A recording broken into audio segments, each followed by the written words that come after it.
Remember that SNL skit with Stefan where he's like, this club's got everything and names all this crazy stuff? If that club was a fairy tale, it would be this story from China called The Witch's Daughter. It has everything. For real. There's a man who has 3 sons, and every day he goes out to cut wood, and one day he meets this woman wearing white who's playing chess, and she's like, want to play chess with me? He's like, yeah. And she's like, what should the stakes be? He's like, I don't know, some wood? And she's like, nah, what else you got? He's like, well, I got 3 sons. And she's like, well, I've got 3 daughters. If you win, I send my daughters to be brides for your sons, and if I win, you send your sons to be sons-in-laws for me. And he's like, well, that sounds like the same thing. So sure, she wins. He goes home and tells his kids, hey, I found brides for you, and they're all happy about it. She says they need to come 3 days apart. So the oldest son goes, then the next son goes, and by the time the 3rd son goes, he's walking along and he meets this old man. The old man asks where he's going. He tells him, and he's like, oh, yeah, that woman is a witch, and she's definitely already killed your 2 brothers, and she's planning to kill you too. She's only got 1 daughter. But good thing you ran into me. She's got a lion and a tiger guarding her house, and I'm going to give you this pearl of iron, an iron rod, and this cherry stick from a cherry tree. It's like, take these and they will help you get inside, because he still wants to go there for some reason. So he goes there and he tosses the pearl of iron to the lion and it plays with it like a little kitty, does the same thing with the rod to the tiger, and then he pushes the door open with the stick, and like this huge weight falls down that would have killed him, but it just snaps the stick, and he's able to go inside. Apparently that's how his brothers died. Like, they didn't get inside the house. The witch is like, all right, since you're here, you can marry my daughter, but I've got some tasks for you first. He has to go plow her field, but it's so full of weeds, he doesn't know how he's gonna do it, but these pigs come and help him dig it up. Then he needs to like sow seeds, but he can't find them. These ants help him find the seeds. The 3rd time she goes, all right, I'm gonna go hide. Once you find me, we can have the wedding. So she disappears and he's looking around for her, and then he finally sees the daughter he's supposed to marry. She is up on the roof and incredibly beautiful, and he's like super excited about that. And she's like, okay, let me help you. My mother's in the garden. She turned herself into a half red, half green peach that's hanging on this certain tree. The green part's her back. The red part is her cheek. You need to pluck it and bite the cheek part, and she'll turn back to human again. So he does that, and she transforms and turns into a woman with blood running down her cheek. And she's like, son-in-law. And he's like, I didn't know that you were the peach. She's like, you got to bring me this bed of white jade from the Dragon King. And the girl helps him by giving him this golden fork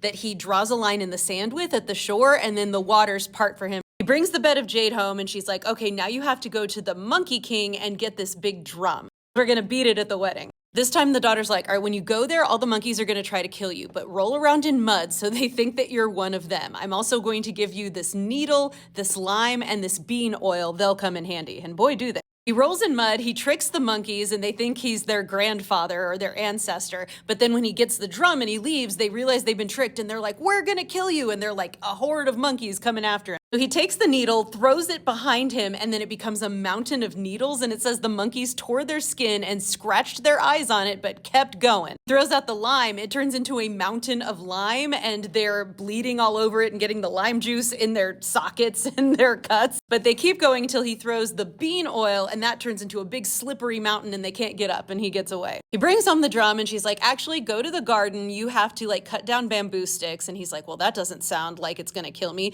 But the daughter's like, no, there's a gardener who's a big hairy man who likes to eat people, flay people and eat their fingers. So she puts bamboo reeds on each of his fingers and covers them with coconut hair so that when he goes out there and the man grabs them, he thinks that he's eating fingers. The son does the task, runs away. Gets inside, and the witch is like, you must be hungry. Here's some noodles. And he's like, ooh, these noodles look good. And he eats them all, but then suddenly he feels horribly sick. But our girl comes in, hangs him up from the rafters of the house, and beats him with a stick until snakes come out of his mouth, eyes, and ears because the noodles were snakes. She says, my mother always wants to harm you. We better have the wedding quickly. They finally have the wedding. They go to their room for their wedding night, and there is a river flowing between them in the bed, so they can't get to each other. So the daughter gets this pitcher of water, takes wood out of it, and then the water goes away. She's like, we just gotta run away because my mom's not gonna stop messing with us. So they do. They take with them a chicken and an umbrella, and you find out why.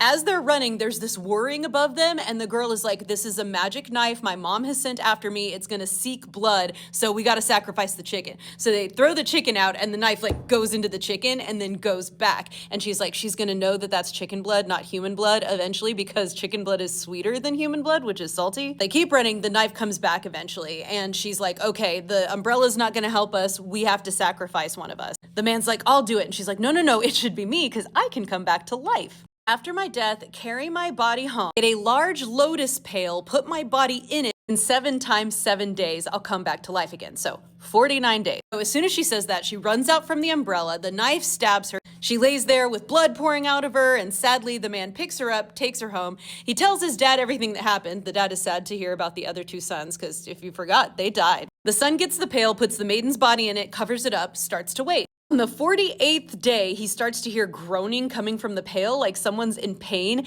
and he thinks, if I don't let her out now and wait another day, she might die again. So he opens the pail. The maiden slowly lifted her head and said softly, why did you uncover me 1 day too soon? Obviously, fate has not intended us to be together. And then her head sank down, her eyes closed, and she was dead forever. The end. So this ending shocked me, but so did almost everything in this story, which really is like a Stefan club. Let me know what you think or how you maybe would have ended it differently, or if you think it's perfect the way it is.